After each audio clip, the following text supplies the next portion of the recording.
Aquarians, let's see कि 2 मई 2024 के लिए divine message, goddess guidance, archangel message क्या है। आज के दिन आपको किस बात का ध्यान रखना चाहिए, क्या गाइडेंस आपके लिए आ रहा है डिवाइन का। आपके लिए लकी कलर्स क्या है डेट्स या नंबर्स लकी, वो सब हम यहाँ देखेंगे। एंड कल के वीडियो में लाइटिंग का इशू था आप लोगों को, तो होप कि आज वो नहीं आएगा। एंड दूसरी चीज़, मैं एक ब्रेक लूँगी मे बी 1-2 दिन का। तो कल आपको जो है वो ये रीडिंग्स मिल सकती हैं। उसके बाद थर्सडे फ्राइडे को जो है मैं रीडिंग ना करूं, ऐसा मैं सोच रही हूं। तो मैंने मई की एक ओवरऑल एनर्जी जो है वो पोस्ट की है, monthly reading, love reading post की है, वीकली नॉर्मल रीडिंग पोस्ट की है, और वीकली जो है वो भी मैंने लव रीडिंग भी पोस्ट कर दी है। व्यूज़ कम है, लोगों ने नहीं देखी हैं, तो जिन 2 दिनों में मैं एक्टिव नहीं रहूँगी यूट्यूब पे, उन दिनों में आप वो वीडियोस ज़रूर देखिएगा, ताकि आपको भी एनर्जी जो है वो मिसिंग नहीं लगे। एंड बेसिकली ये 2 दिन जो है वो मेरे री एनर्जाइज होने के दिन रहेंगे, ताकि मंथली पूरा टाइम मैं आपको अच्छे से जो है एनर्जीज चेक करके बता सकूँ। सो होप आप लोग मेरे साथ एडजस्ट करेंगे सिचुएशन को। स्टार्ट करते हैं रीडिंग, देखते हैं कि 2 मई के लिए क्या मैसेज आ रहे हैं, क्योंकि उसके बाद फिर न्यू मून और बहुत सारी रीडिंग्स हो जाती हैं। लेकिन इस बीच आप अश्विना, अगर आपके हेल्थ इश्यूज़ हैं, घर में किसी के हेल्थ इश्यूज़ हैं, तो प्लीज़ अश्विना जो है चैंट करें। और 33 नंबर जो है वो अपने वीनस माउंटेन पे हमेशा लिख के रखें। रोज़ नहाने के बाद रेड पेन से 33 नंबर लिख लें और यूनिवर्स को याद दिला दें, जैसे मैं आपको याद दिला रही हूँ कि आपको फाइनेंसेस की ज़रूरत है। We have clover number 21, 30, we have castle, and lastly we have evil queen number 2 ही आ गया। 2 की ही एनर्जी है आज। ऑल राइट एक्वेरियस, सो यहाँ पे नंबर 2 और 3 आज के लिए सिग्निफिकेंट नंबर दिख रहे हैं। 22, 21, 23 आपकी एज ग्रुप हो सकती है, 30 आपकी एज ग्रुप हो सकती है, 33 आपकी एज ग्रुप हो सकती है। ब्राउन कलर या येलो कलर जो है वो आज का कलर हो सकता है। आपको कहा जा रहा है कि अगर मैं आपके सामने एक बाउल के अंदर चीनी या शुगर रख दूं और दूसरे बाउल में नमक रख दूं, तो जब आप उसको दूर से एक सुपरफिशियल व्यू में पलट के देखोगे कि यार क्या रखा है, तो आपको नहीं समझ में आएगा कि क्या चीनी है और क्या नमक है। इसलिए चीनी और नमक एक से दिखते हैं, लेकिन आपको ये पता होना चाहिए कि मुझे क्या चूज़ करना है।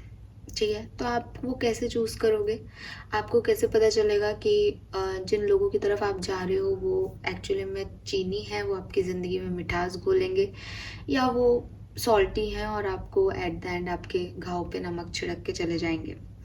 उसके लिए आप उनकी तरफ कैसे लोग अट्रैक्टेड हैं, उनके आपको उनके बारे में जो कुछ भी पता है वो चीज़ें आपको मदद करेगी। जैसे फॉर एग्जांपल कि मैं 2 बाउल आपके सामने रख दूँ, आप दूर से देख रहे हो कि हाँ दोनों वाइट कलर के हैं, एक जैसे ही दिख रहे हैं, पता नहीं क्या तो चीनी है और क्या नमक है, लेकिन जहाँ आपको चींटियाँ आती हुई दिखेंगी वहाँ आप समझ जाओगे कि यार ये चीनी है, और जो नमक होगा उस पर कुछ भी नहीं आएगा।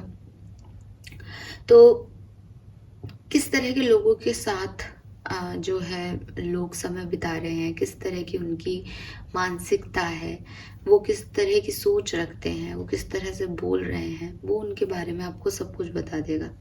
तो आप ये सोच समझ के लोगों से अट्रैक्ट हों, लोगों के साथ आगे बढ़ें। जो आपको दिखाई दे रहा है बस वही सच है एक्वेरियस, आप उससे आगे और उसके पीछे ढूंढने की कोई कोशिश भी नहीं करें, ज़रूरत भी नहीं है। बट इस चीज़ को समझें कि एक बार में सब एक जैसे लग रहे हैं, लेकिन वो सब एक जैसे हैं नहीं। तो वो किन लोगों से अट्रैक्ट हो रहे हैं, क्या सिचुएशंस उनकी हैं, क्या परिस्थितियां हैं, ये चीज़ आप समझें। ठीक है, सेकंड मैसेज यहाँ पे मुझे जो मिल रहा है वो है रिलीज योर गिल्ट। हो सकता है ज़िंदगी में कोई तकलीफ़ आपने देखी है, ज़िंदगी में एक टावर मोमेंट आपने देखा है, लाइफ में अभी प्रॉपर हीलिंग नहीं हो पा रही है, लेकिन आपको हीलिंग की ज़रूरत है। और जिस प्रॉपर हीलिंग की तरफ आप नहीं बढ़ रहे हो, वो आप इसलिए नहीं बढ़ रहे हो क्योंकि आपको एक गिल्ट है कि वो चीज़ नहीं रही लाइफ में। एक गिल्ट है कि मेरे से कुछ हो गया या सामने वाले से हो गया, लेकिन एक उसको खोने का एक गिल्ट आपके अंदर भी रह गया। कभी कभी हम ये तो सोच लेते हैं कि हाँ यार, सामने वाला गलत था, सामने वाले ने बुरा किया, बट फिर भी हम उस प्रोसेस, उस सोच को अपने अंदर रखते हैं, उस प्रोसेस को कंटिन्यूसली चैनल करते रहते हैं कि क्यों क्यों चला गया, क्यों मेरे साथ ऐसा हो गया, क्यों ये व्यक्ति मेरी लाइफ में आया था। ठीक है, तो द थिंग इज कि हम जानते भी हैं कि कोई गलत चीज़ चली गई है लाइफ से, लेकिन हमको ये भी प्रॉब्लम होती है कि वो आया क्यों, ये हुआ क्यों, हमें क्यों इस चीज़ के लिए चूज़ किया गया यूनिवर्स की तरफ से। तो यूनिवर्स कह रहे हैं कि ऐसे आप हील नहीं हो पाओगे, ऐसे आप इससे नहीं निकल पाओगे। क्यों आपको माफ़ करना क्यों कहा जाता है? क्यों आपको जब कोई एडवाइस दी जाती है कि ये सिचुएशन है, तो आपको कहा जाता है कि उसको माफ़ कर दो। क्यों कहा जाता है माफ़ करने के लिए? सिर्फ इसलिए ताकि आप उससे अब जुड़े ना रहें। क्योंकि अगर आप किसी को बद्दुआ भी दे रहे हैं, किसी के लिए बुरा भी सोच रहे हैं, तो आप उसके बारे में सोच रहे हैं, आप उसकी एनर्जी से जुड़ रहे हैं। और किसी नेगेटिव एनर्जी से जुड़ना आपको शायद अभी पता नहीं है, लेकिन आप मतलब अगर कोई व्यक्ति गलत है और आप उसके बारे में सोचते भी हो, तो वो इतनी नेगेटिव एनर्जीज आपकी तरफ लेके आएगा कि आप एकदम से डाउन फील करने लग जाओगे, एकदम से लो फील करने लग जाओगे। सो ये जो चीज़ें होती है ना, ये बहुत इंपॉर्टेंट होती है। तो सबसे पहले माफ़ करने वाला कॉन्सेप्ट आता है कि यार उसको माफ़ करो। ज़रूरी नहीं है कि माफ़ करके उस तरफ जाना है, लेकिन उसको माफ़ करो ताकि उसके बारे में कोई सोच, कोई एनर्जी आप उसकी नहीं चैनल करोगे। अब ऐसे ही आपके लिए मैसेज है कि इस गिल्ट को अपने अंदर से निकाल दो। ये जैसा भी हुआ, जो भी हुआ, इसमें आपकी अगर कोई गलती दिखता है, गिल्ट तभी आता है जब इंसान अपनी गलती मानता है कि मेरे को ये नहीं करना चाहिए था। चाहे वो यही हो कि मुझे इस रिश्ते में नहीं जाना चाहिए था, चाहे वो ये हो कि मेरी वजह से चीज़ें खराब हो गई। तो जो भी चीज़ें हैं एक्वेरियस, उसको रिलीज करना पड़ेगा।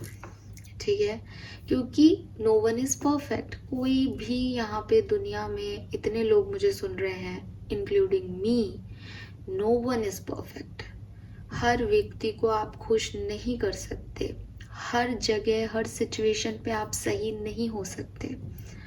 हालांकि मैं ऐसे लोगों को जानती हूँ जो सच में हर जगह परफेक्ट रहे, जिन्होंने बहुत पॉजिटिवली चीज़ों को देखा, बहुत नेगेटिव एनवायरनमेंट में भी उन्होंने कभी मुंह नहीं रखा, उन्होंने सिचुएशंस को बहुत अच्छे से हैंडल किया। बट हर व्यक्ति ऐसा नहीं बन सकता। ठीक है, एटलीस्ट मैं तो नहीं बन सकती। तो हाँ, लोग अच्छा करते हैं, बट जो लोग अच्छा करते हैं ना, जो लोग महान होते हैं, उनकी लाइफ तो और भी खराब होती है। वो तो उनको भी कोई अच्छा नहीं मानता। तो आप और मेरे जैसे लोग जो नॉर्मल हैं, जिनसे गलतियां हो जाती हैं, वो तो उनको हमको लोग क्या ही मानेंगे, है ना। तो हर व्यक्ति को कोई ना कोई कमी दिख जाती है, लोग जजमेंटल हो जाते हैं, चीज़ें खराब हो जाती हैं, परिस्थितियाँ चेंज होती रहती हैं। तो उसमें परेशान होने से अच्छा है कि आप उसको लेट गो कर दो, चीज़ों को क्लियर रखो कि होना था जो हो गया, गलती से हो गया, माफ़ी मांग लो, अपने आप से माफ़ी मांग लो, सामने वाले से माफ़ी मांग लो, और उसको छोड़ दो वहीं पे। उसको साथ साथ ले जाने में आप उससे निकल ही नहीं पा रहे हो, आप उसको, आपने उसका बोझ टांग रखा है, और बोझ के साथ थोड़े टाइम तक आगे बढ़ा जाता है, फिर आदमी थक जाता है। और वही मुझे आपकी एनर्जी लग रही है कि आप फिर धीरे धीरे आप लो होने लग जाओगे।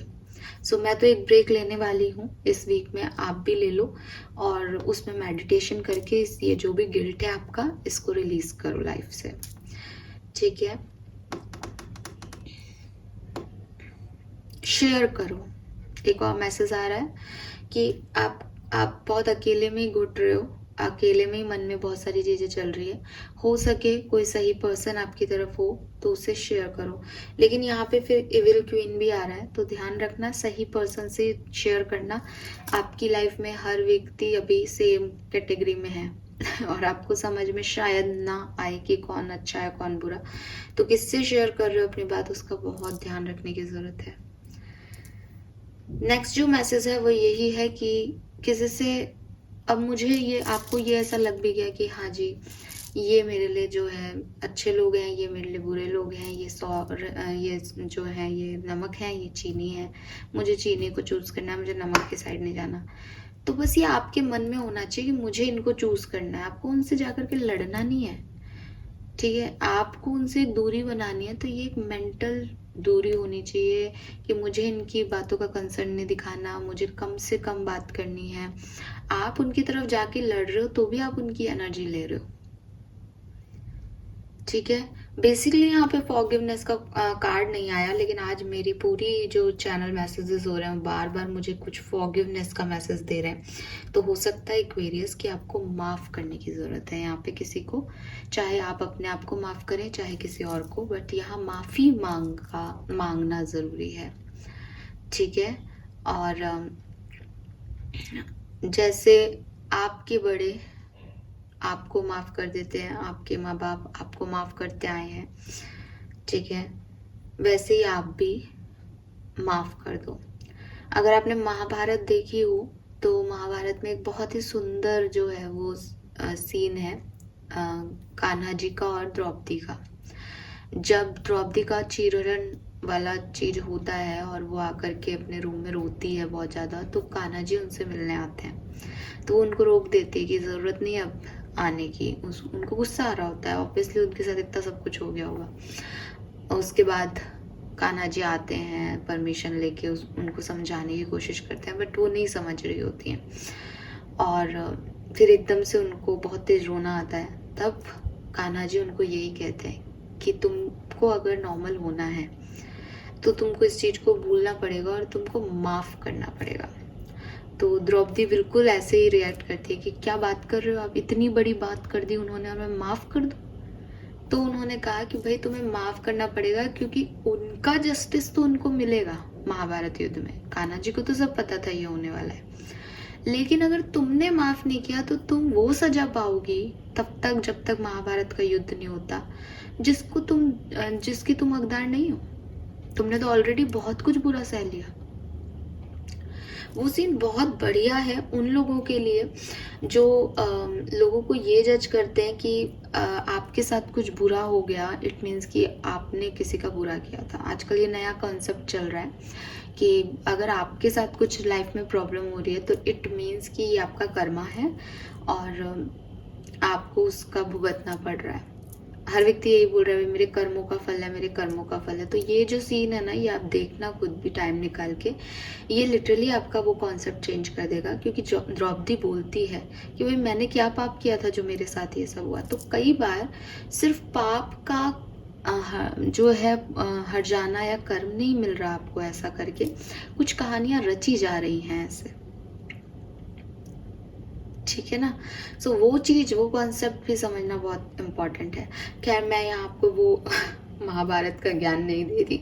कहने का मतलब सिर्फ इतना है कि जस्टिस जिन लोगों ने जैसा किया है वो जस्टिस एक अलग सिस्टम पे चल रहा है, लेकिन आप और मैं उस चीज़ का हिस्सा होंगे या नहीं, या मेरे साथ गलत करने वाले का बुरा मैं ही करूँगी या नहीं, ये कहीं नहीं लिख रहा। हो सकता है उसको किसी दूसरे तरीके से मेरे साथ की हुई गलती की सज़ा मिल जाए, तो वो मिल जाती है। आपको उसको फॉरगिवनेस देनी होती है। फॉरगिवनेस इसलिए देनी होती है ताकि आपकी और उसकी एनर्जी अब क्लैश ना करें, अब वो टकराए ना, चाहे वो बुरे तौर पे हो चाहे वो अच्छे तौर पे हो। तो ख़त्म करने के लिए कुछ भी चीज़ आपको उसे लेट गो करना होगा। लेट गो करने के लिए आपको ना तो उसके लिए गुस्सा रखना है, ना ही आपको उसके लिए प्यार रखना है। और ये चीज़ आपको यहाँ समझनी होगी Aquarians. Fine, this is all for you. Hope ये आपसे रेजोनेट होगा। Thank you so much reading को देखने के लिए। Bye bye.